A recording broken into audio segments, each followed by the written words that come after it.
Shalom, shalom. First and foremost, I want to give all praises, glory, and honor to Yahweh, Bahashem Yahweh Shai, Bahashem Rachak Wadash. Double honors to the apostles and elders of Great Millstone. Salutations. Much love and respect to you, Akim, out there pushing this word out in truth and sincerity. This lesson is going to be entitled, A Large Percentage of Men Will Die in the Coming Famine and War. Okay? There's going to be many, many people that you see now that are not going to be here. The population is going to drop significantly in the times to come. Okay, and this is all prophesied in the Holy Bible, all right, of the coming events in World War III and of course, the famine that we always speak about. These things are coming. And this image that you see in front of you is the city of New York, a depiction of the city of New York, right? In the movie I Am Legend. As you can see, there's grass growing up out of the concretes. There's abandoned cars, everything's an abandoned building. Everything's abandoned. Okay? Because this is a scenario of few men being left, because who keeps the city running? Who's the most important essential workers in the cities? It's the men. Okay? It's predominantly male jobs that keep the city running. But many of these men are going to die. Okay? And what happens when men are no longer there to establish authority and to set up order in a society? You women become vulnerable. So you think it's going to be a thing of freedom? No, it's going to leave you even more oppressed and afraid. Okay? So this is 2nd Ezra 16, and I'll start at verse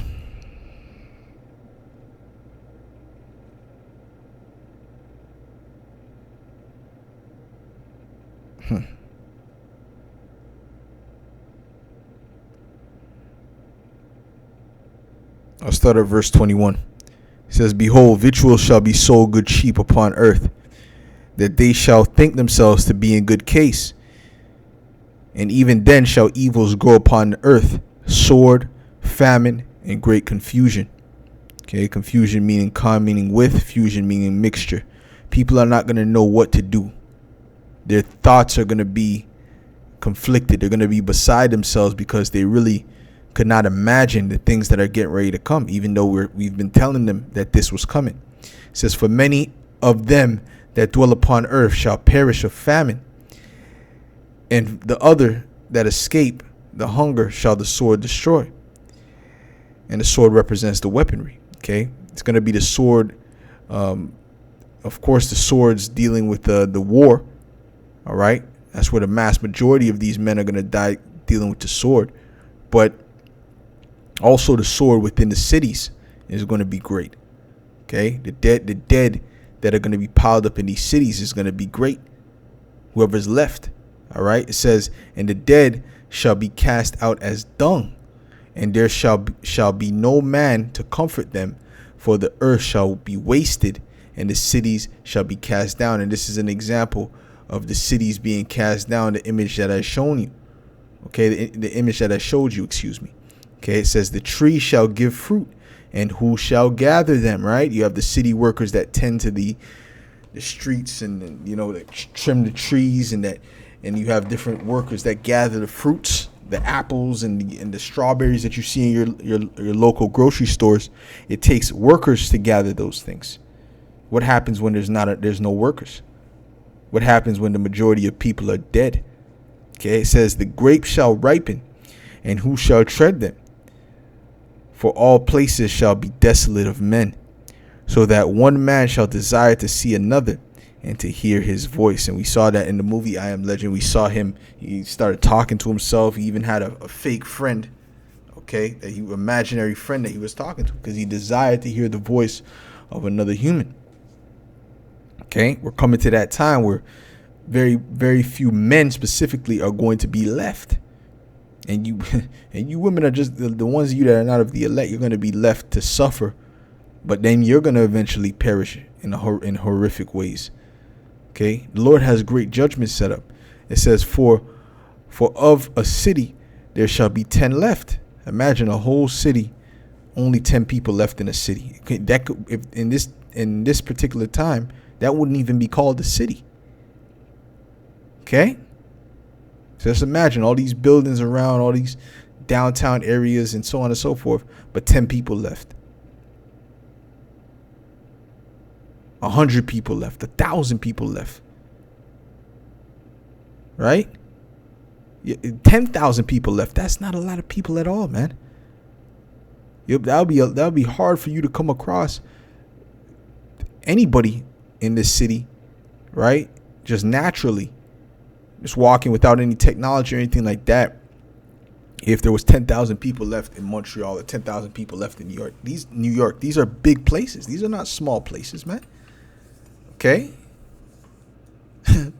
It says, for of a city there shall be 10 left, and 2 of the field which shall hide themselves in the thick groves and in the clefts of the rocks. As in an orchard of olives, upon every tree there are left 3 or 4 olives. Or as when a vineyard is gathered, there are left some clusters of them that diligently seek through the vineyard. Even so, in those days there shall be 3 or 4 left by them that search their houses with the sword. And the earth shall be laid waste, and the fields thereof shall wax old, and her ways and all her paths shall grow full of thorns, because no man shall travel there through. Okay, shall be right. All these thorns and weeds and so on and so forth. Yeah, these things are gonna grow. Okay, it's gonna cover the city.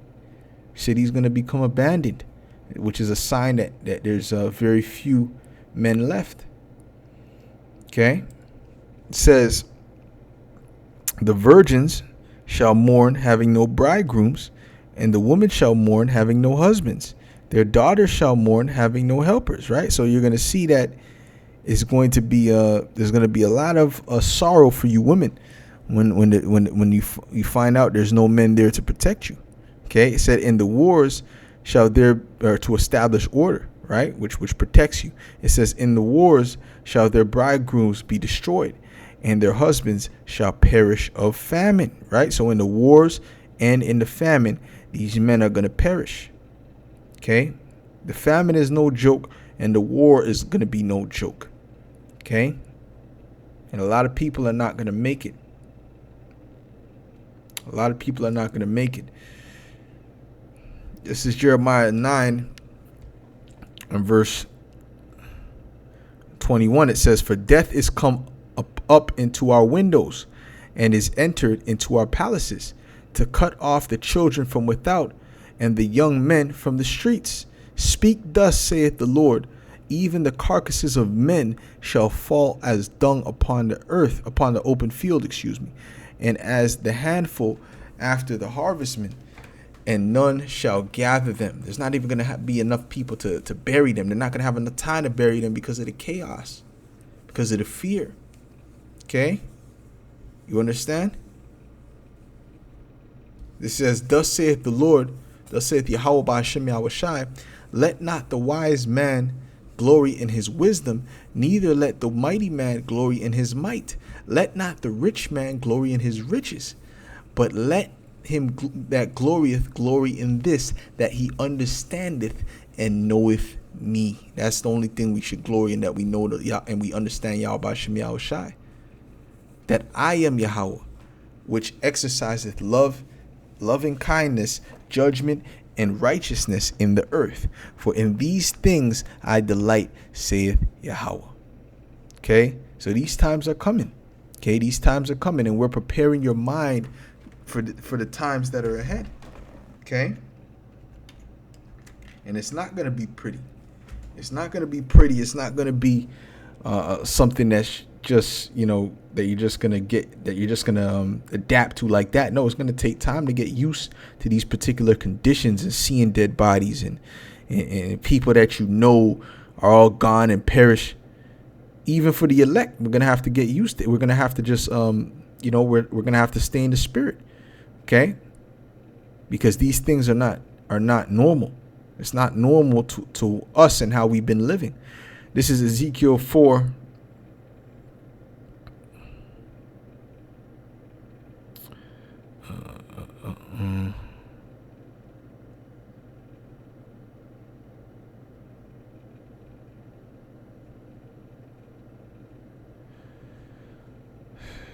Matter of fact, let's do Ezekiel 5. Ezekiel 4, I could get that as well. Matter of fact, let me get that because of Revelations. Let's get that because in the wording, especially. This is Ezekiel 4 and 9. It says, "Take thou also unto thee wheat and barley and beans and lentils and millet and fitches, and put them in one vessel, and make thee bread thereof, according to the number of the days that thou shalt lie upon thy side. 390 days shalt thou eat thereof, and thy meat which thou shalt eat shall be by weight." And now the only reason this is a particular thing that happened back then, and it was a sign that Ezekiel was doing this for the people of Israel to see. But what I wanted to highlight is this part, because this is speaking about famine. This is speaking about a lack of food. Okay, it says, "And thy meat which thou shalt eat shall be by weight, 20 shekels a day. From time to time shalt thou eat it." Right? Because when you're in a famine, you're very careful and cautious about how much you eat. Okay? And that's how it's going to be. It's going to be a point of where people are going to be really, even that's happening now. Forget about there being a point. That's happening now. People are already very cautious about what they're buying and so on and so forth. Okay? But that caution is just going to increase and increase and increase. You see, to the point where they're not getting their daily caloric intake that they're supposed to take to sustain their body weight. And that's not going to be by willingly doing it, by willingly going on a diet. It's going to be an unwilling fast, an unwilling diet that these people are going to have to take. Because a famine is just having less calories than your body needs. So if your body needs 2,500 calories to sustain itself, then you're only getting 1,500. You're in a famine. You're in a famine. A famine doesn't necessarily mean there ain't zero food out there. No, you're already in a famine. Okay? So you have people living in a condition of a famine right now because they don't have enough money to buy such and such food. But this is going to be the reality for the whole population. Anyone that's not of that elite status, hey, you know what I'm saying? Or you don't have those particular privileges. You don't have a particular status at that particular time. Because people that have a lot of money, they might be able to sustain for a little bit, but there's going to be a time where that money is going to be useless as well. Because if there's no food in the grocery store, guess what? Nobody's getting no food. Where do you think the celebrities get their food from? They have people go to the grocery stores to get it. You see what I'm saying? And then people are going to go to their whatever farms is available and raid that, and so they're going to be looking for food, man. All right, let me read this part again. It says, "And thy meat which thou shalt eat shall be by weight, 20 shekels a day. From time to time shalt thou eat it. Thou shalt drink also water by measure." You're gonna have to measure out how much water they drink. Okay, they might have to share a bottle of water for the whole day with the whole family. So, you get a quarter, you get a quarter, you get a quarter, you get a quarter. See, that's the time we're coming to. And then you're going to have people that's going to say, drink the water to themselves, and then the family members are going to put them to death. All right. "Thou shalt drink also water by measure, the sixth part of an hin. From time to time shalt thou drink. And thou shalt eat it as barley cakes, and thou shalt bake it with the dung that cometh out of man in their sight." And that was to describe the defilement of the bread that we would be eating amongst the heathen, and that's that's so much more true today than has ever been in history. Because in the Egyptian society, they were eating good food. The apostles stated, man. Although they had their false gods, they would sacrifice the food to and all that madness. It was good quality food. Even in the ancient, even going back to the Persians, the Medes, it was still quality food. They were still eating real food. They were still eating things that were not GMO, that were not genetically modified, cows that were stressed out, overeating meat. Certain people were, but typically we had that Mediterranean type diet. So we were it was a lot less defiled than it is today under the Edomites. Okay.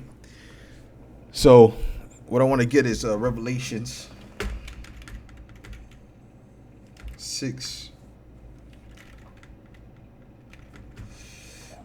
Okay, this is Revelation 6, verse 5. It says, "And when he had opened the fifth seal, I saw under the altar the souls of men that were slain for the word of the Most High and for the testimony." Oh, no. Okay, I got all the way at 9. Salakia. This is Revelation 6 and 5. It says, "And when he had opened the third seal, I heard the third beast say, 'Come and see.' And I beheld, and lo, a black horse, and he that sat on him had a pair of balances in his hand." And the balances represent judgment, because that's what's coming is judgment. The famine, the war, that's all for the purpose of judgment. "And I heard a voice in the midst of the four beasts say, 'A measure of wheat for a penny,'" right? A penny was a day wages back there. A measure is nothing but a modest eating, like a meal's worth, right? For a man of moderate appetite. So it wasn't much, in other words.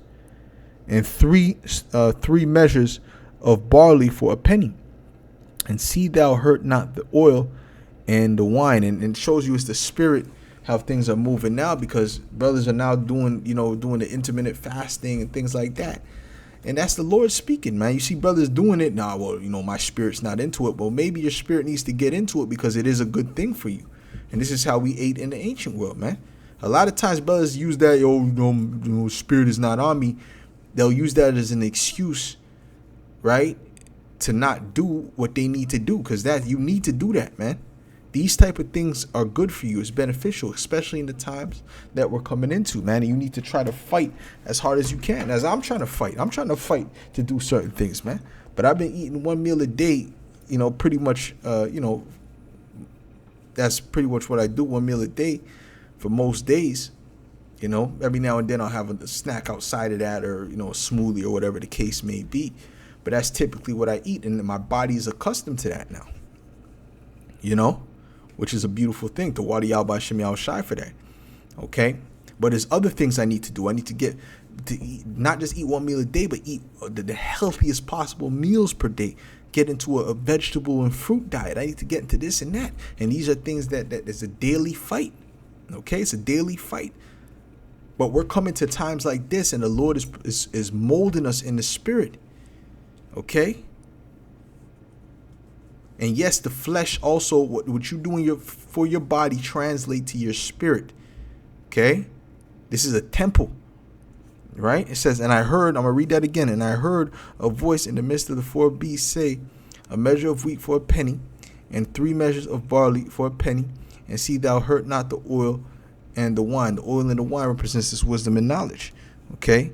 That's the elect is always going to have that wisdom and knowledge no matter what's going on. So when this famine hits and people have to only eat, say one meal a day, they're forced to eat one meal a day, because they're not going to be doing that willingly. They're forced to eat that one meal a day. That's a famine right there. Okay. But it's going to intensify. And the more it intensifies, the more the squeeze it puts on people, and the lack of nutrients these people have, and eventually they're not going to be able to find food.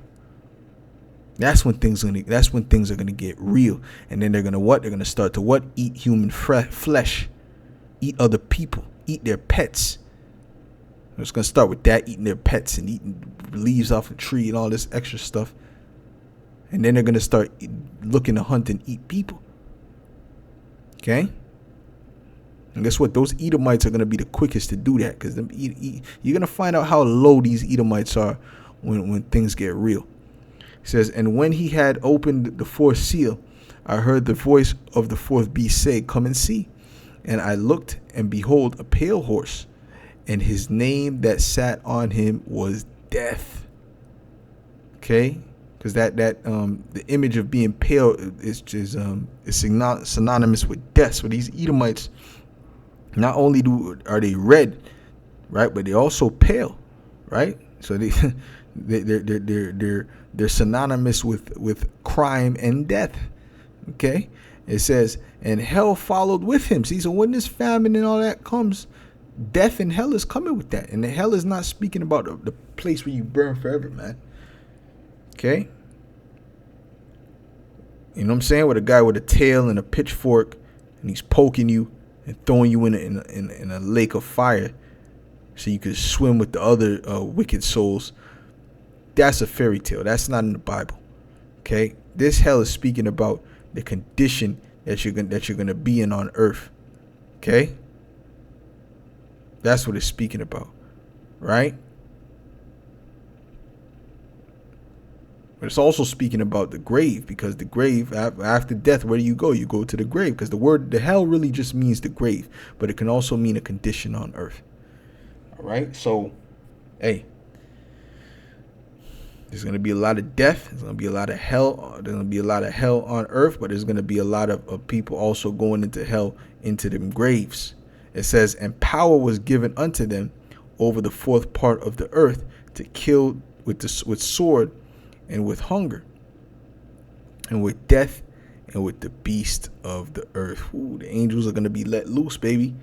Tells you in Ezekiel 9:4 that, hey, man, the ones that were sighing and crying, leave them alone. They have the mark of exemption. The ones that were not sighing and crying, the ones that were cool with the society, didn't have no problems, they weren't serving me, ultimately that weren't serving me, take them out, man. Okay, so that's what we're coming to, man. So that famine is not going to be any joke, and that war is not going to be any joke. This is Jeremiah 51 and verse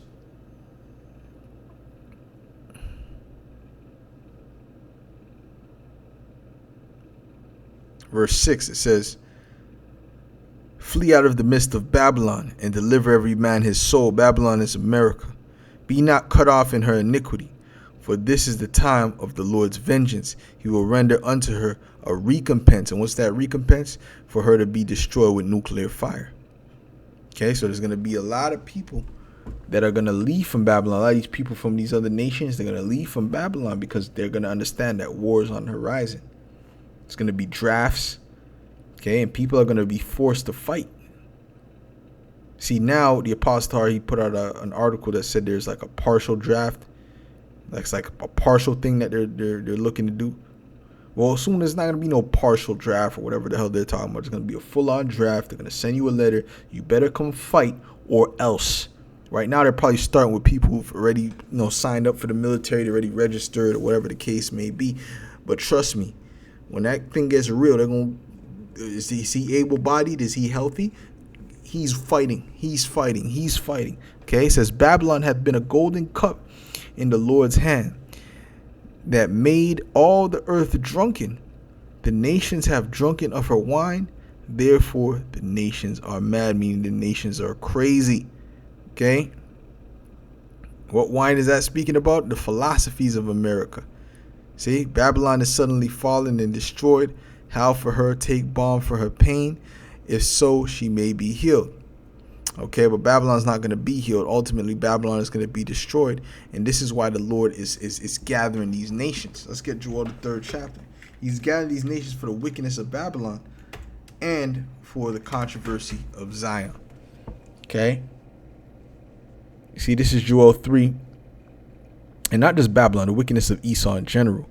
Okay, but Babylon is the hub, or the chief city of Esau, Edom. This is Joel 3:1. It says, "For behold, in those days and in that time, when I shall bring again the captivity of Judah and Jerusalem, I will also gather all nations and will bring them down to the valley of Jehoshaphat." Where's the valley of Jehoshaphat? That's in the Middle East. Okay, in the Middle East. That means what? Yahweh's judgment.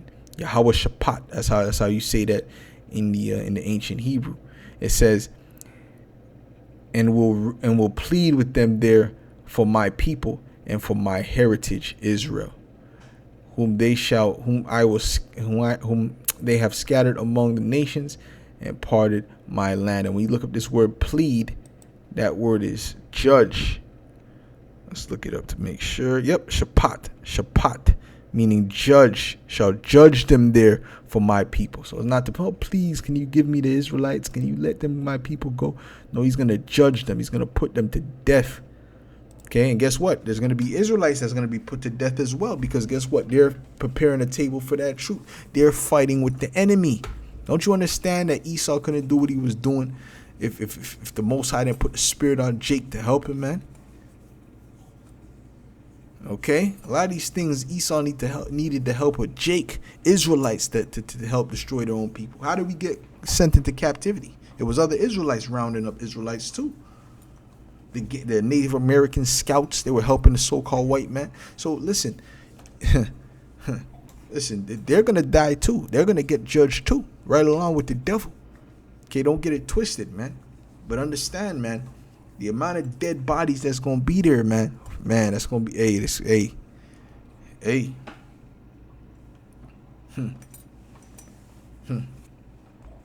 Yo. Anyways, bro. With that, I'm gonna close off on that, man. With that, we give all praise, glory, and honor to Yahweh Shem, El Shai, B'Shem, I'll say Shalom.